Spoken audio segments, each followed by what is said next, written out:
Hello! In the last video, I made a pair of 18th century stays for a historically inspired Sally costume. In this video, we'll be completing the rest of her costume, starting with the shift. Let's get into it. The shift itself was super basic, literally just two rectangles the width of the fabric and long enough to reach my knees, sewn together at the selvage edges. For the ruffle at the bottom, I tore two long strips of fabric and sewed them together end to end to make one even longer strip. I opted to gather both of the long edges of the ruffle separately on my machine by increasing the tension, then sew each gathered edge to the bottom of the shift, encasing the raw ends inside of the ruffled piece. I finished the top of the shift with a rolled hem and pinned a length of bias tape to the top about 2 inches down for a gathering channel, tucking the ends of the tape under to leave an opening at center front for the drawstring. Stitching the channel a little lower would make a cute little ruffle when the shift was gathered down and worn. So I haven't worked on this project in a while because my light bulbs broke, and so it just didn't look good. But, ta-da! We have light again, so now I have no excuses. So basically, since the last time, I kind of fixed up the chemise, which is just literally a big rectangle tube, and I sewed on the straps by hand.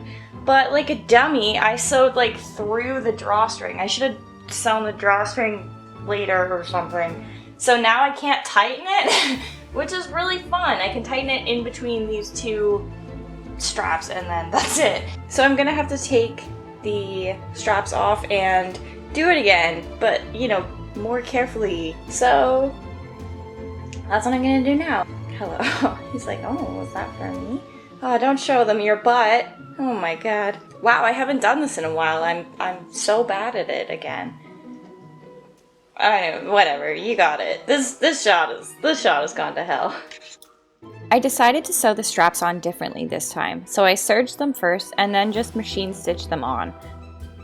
It is so far past the time when I should have been working hard on this project because it is going to be October this week, and I have finished the stays, except for the stomacher, and that's it. So we really need to get going with this. So I have it's like a stretch faux suede here, and I had to buy more fabric for Sally's skirt because I didn't have enough of any one color to make it look nice.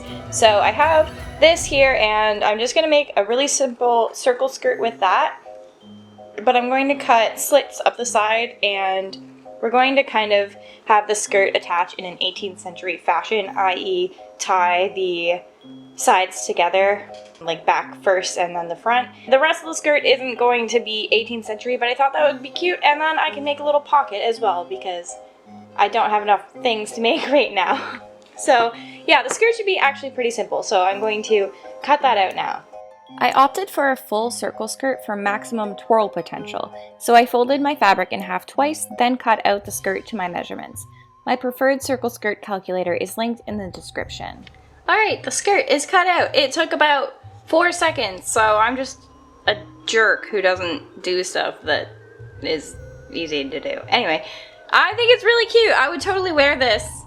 So I'm kind of actually sad that I'm going to be cutting it apart and making it less cute, but what can you do? So it's kind of giant right now, which is, it's stretchy, so that could have something to do with it, but that's totally fine because I'm going to cut a little bit up each side, maybe yay length, and then that will be how the closures work, so that's perfect. Let's do that.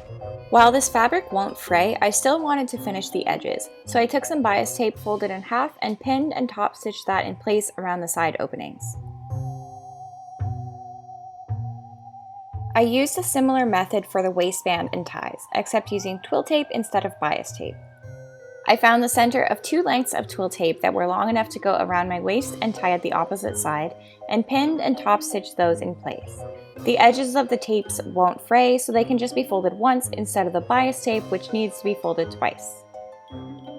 Here's some footage of my cat being needy. I was singing while pinning, and he always comes to find me when I sing. Disney princess vibes, am I right? But I didn't have a spare hand for scritches, so he decided to look to the camera for love instead.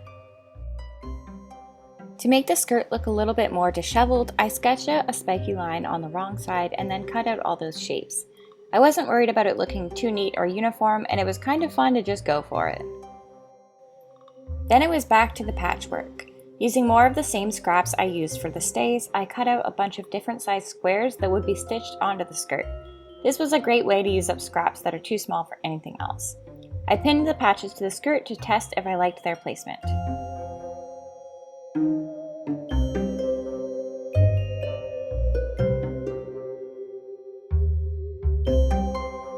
Alright, I have the patches pinned onto the skirt, and right now the whole thing is kind of reading like what you would get at a Halloween store, and they could market it as like, you know, sexy Sally or something.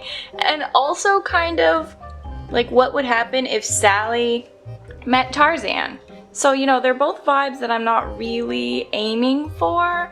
So I'm hoping that, when I have the shift and the stays and a petticoat, that it's gonna look less like Jane is Sally. Sally is Jane. Mrs. Sally Tarzan. I stitched the patches on by machine and then added the stitching details using black embroidery floss, exactly how I did for the stays. Except this time was way more annoying because the skirt fabric is a little stretchy, so it was all too easy to pull the embroidery thread too tight or not tight enough.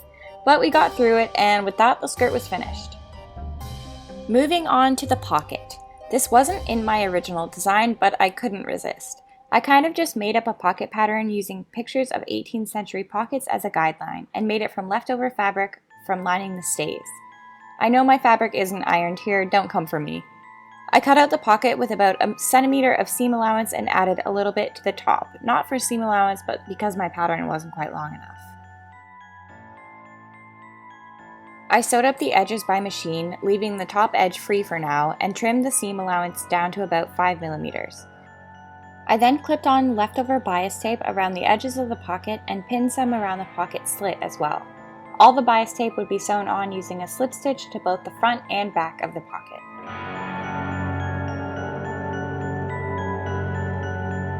For the top of the pocket and the ties that would go around my waist, I found a belt from an old dress that would work perfectly. I folded it over the top edge and top stitched it down by machine, backstitching at the ends of the pocket to really keep it secure. I left the rest of the ties their full width instead of top stitching them in half.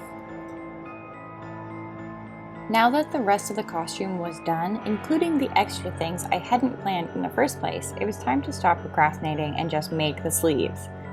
The design I had planned for them was so simple, literally just 2 rectangles, so I don't know why I put them off for so long. The sleeves were hemmed at the bottom with a tiny hem and at the top with room for an elastic. Then they were sewn up and gathered down so they could be sewn to the shift. To gather up the bottom of the sleeves, I threaded a piece of ribbon through the holes in the lace about 2 inches from the bottom, which would gather them up, add some colorful detail, and make a little ruffle at the bottom. I had to snip the lace in some spots to allow the safety pin to pass through.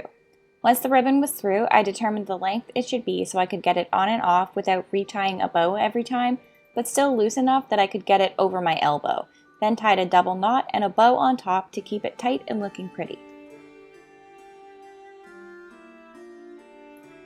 Then it was time to finish the stomacher. If you saw my stays video, I followed all the same steps as before.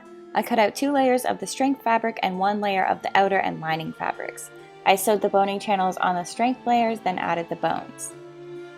With the bones inserted, I added the remaining layers. After that, all I needed was some bias tape and the stomacher was done. I sewed this on using a slip stitch to both sides. Up next, I made a quick little flower crown. I measured out a length of wire that would fit around my head while wearing a wig and twisted it together into a crown. Then I just added flowers using more bits of wire, twisting them around to secure the flowers in place.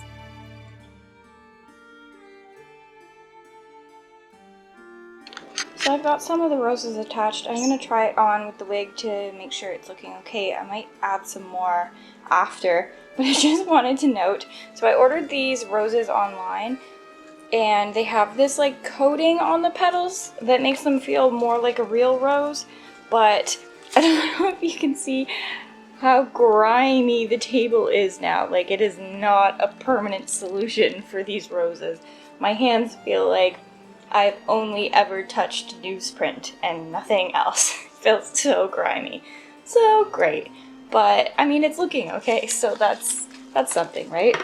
So I'm gonna try this on and then maybe work on it some more and maybe it's done. The flower crown was indeed deemed acceptable, so it was on to the last part of this project, the tights. I bought one pair of tights, a bodysuit, and some long gloves from We Love Colors, so that I'd only have to paint my face and not my arms and legs for photos. This is a technique commonly used by cosplayers. To mimic Sally's pieced together look, I put the tights and things on, then drew on lines using dark gray and blue eyeshadow. I added stitches with more embroidery floss, which wasn't the easiest thing to do while wearing the tights, but I think it helped get the tension right. With the tights finished, that was everything outstanding for this project, and because I'm a very extra person, here is a little musical reveal of this costume. I sense there's something in the wind that feels like tragedies at hand.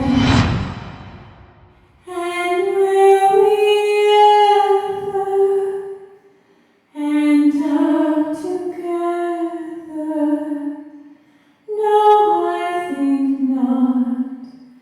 It's never to become, for I am not the one.